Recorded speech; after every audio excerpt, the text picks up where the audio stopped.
Hi, I'm Fallon Jordan, brand ambassador for Amen University, here to share some grocery shopping tips. I know for me and a lot of my clients, when we are talking about nutrition, the most overwhelming thing is, what do I buy at the grocery store? How do I read labels?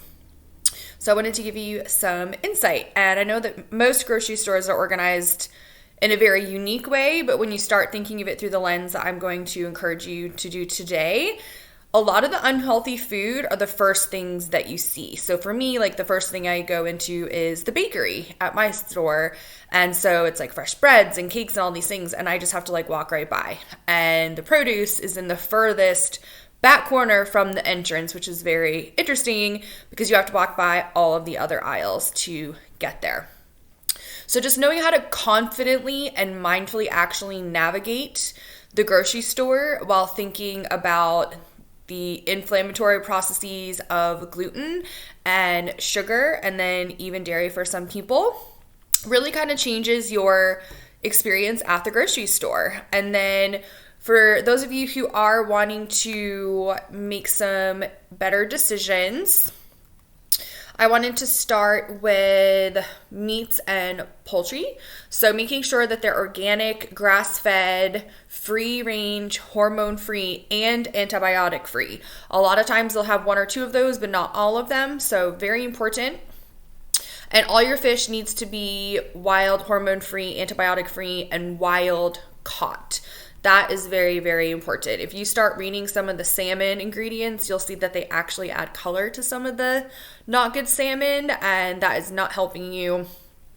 Same with some tuna. It's very high in mercury, which can cause a lot of issues with toxicity, which of course, as we know, toxicity issues can actually look like mental health issues or neurological issues. So really important to pay attention to those labels, and then trying to cook them with olive oil or with avocado oil, and then drizzling only with avocado oil and not doing olive oil to a high temperature when you're cooking, because that also becomes toxic.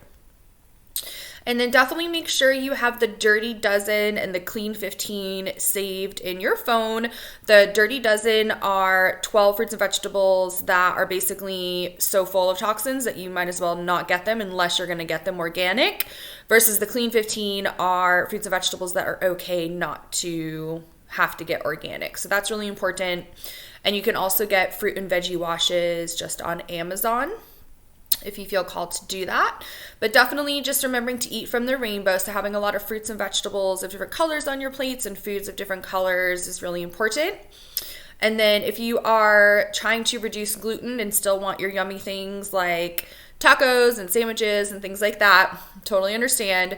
Udi's is a really delicious gluten-free bread. It's in most grocery stores.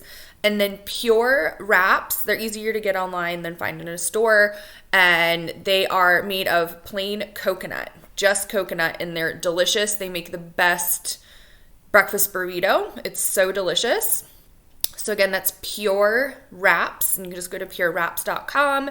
And then if you are a TJ's lover, Trader Joe's, you can always do their multigrain brown rice bread. So those are a few insights. I'll be sharing more throughout the month, and I hope that you have an amazing March. Bye for now.